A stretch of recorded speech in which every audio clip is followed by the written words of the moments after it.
Bonjour, bienvenue dans cette nouvelle vidéo où je vous montre comment reconnaître la salmonellose dans son élevage. Donc la salmonellose est une maladie qui est causée par les salmonelles qui sont d'ailleurs présentes naturellement dans le tube digestif des animaux. Mais lorsqu'elles se développent en grand nombre, elles causent des troubles digestifs et entraînent la salmonellose chez nos volailles. Quelles sont les précautions à prendre lorsque vous observez cette maladie-là? Comment traiter ces animaux qui sont malades? Et comment éviter qu'elles ne fassent surface dans votre élevage? Si tu es un nouveau sur cette chaîne, n'hésite surtout pas à t'abonner. Je suis Ulrich Saka, ingénieur en production animale, et bienvenue sur la chaîne Small Land où nous parlons d'agriculture et d'élevage. Alors la salmonellose, comme je l'ai dit à l'entame de cette vidéo, c'est une maladie qui est causée par les salmonelles, qui est généralement due à une surpopulation, voilà, surprésence, si je peux dire ainsi, de salmonelles dans le tube digestif de nos animaux. Alors, comment se manifeste cette maladie? Passe-moi le poulet là. Déjà, les animaux sont timides, un peu comme avec la coccidiose. Ils vont présenter une anorexie, c'est-à-dire qu'ils ne mangent pas beaucoup, et une perte de poids. Donc, nous sommes avec un animal là qui présente ces signes-là. Et vous allez observer au niveau de son arrière-train là que les fientes là sont liquides et blanchâtres. Donc dans le cas de ces signes là, quand on est en face de ces signes, on va penser d'abord à une infection bactérienne avant de penser à une infection virale. Si on est sûr qu'on a déjà fait la vaccination contre le Gumboro et tout ce qu'il faut comme vaccin, on va pencher notre diagnostic vers une maladie liées aux salmonelles, notamment la salmonellose. Donc déjà, ce que nous allons faire déjà, c'est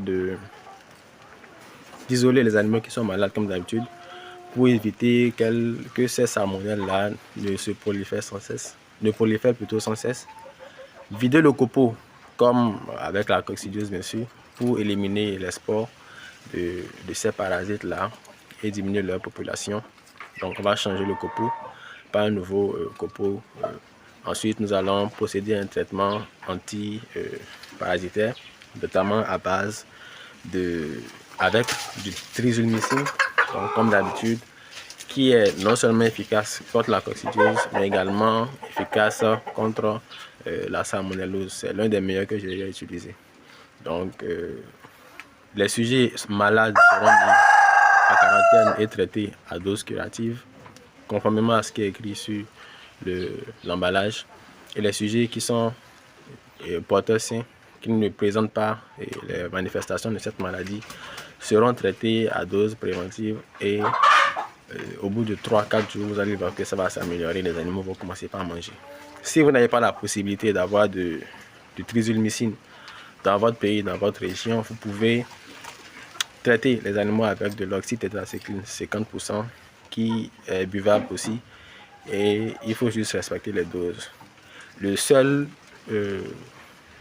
différence avec le trizulmicine, c'est que le traitement est un peu plus long. Donc j'ai déjà eu à faire la comparaison avec ces deux produits-là. Lorsque vous appliquez le trizulmicine a un effet presque immédiat. 2-3 jours, l'animal commence par manger, il se porte bien. Contrairement à l'oxytétracycline, où l'animal, au bout de 3 jours, commence par revenir progressivement. Et c'est généralement après une semaine que l'animal se porte bien. Donc ce sont là deux antibiotiques que j'ai déjà utilisés qui marchent très bien. Du trizulmicine dans le cas où c'est disponible chez vous, et de l'oxytétracycline 50%, buvable bien sûr, à donner dans l'eau de boisson. Alors c'était là quelques antibiotiques que j'ai l'habitude d'utiliser pour traiter la salmonellose. Bien sûr, pour éviter l'apparition de cette maladie dans votre cheptel, il faut procéder au vide sanitaire chaque 2 semaines lorsque les animaux sont à l'étape de, disons, 1 mois et demi, 2 mois, 2 mois et demi, parce qu'ils sont encore jeunes. C'est une période qui est un peu sensible pour eux face aux infections. Il faut vider le copeau chaque 2 semaines. Après, chaque 3 semaines, une fois par mois, lorsqu'il commence par grandir. Ne laissez pas le copeau salir, se salir plutôt, et commencer par pourrir dans votre poulailler. Donc, c'est là quelques astuces qu'il faut mettre en place impérativement dans son élevage pour prévenir et traiter la salmonellose. J'espère que vous avez aimé cette vidéo. N'hésitez pas à vous abonner, à liker. On se dit à la prochaine dans d'autres vidéos.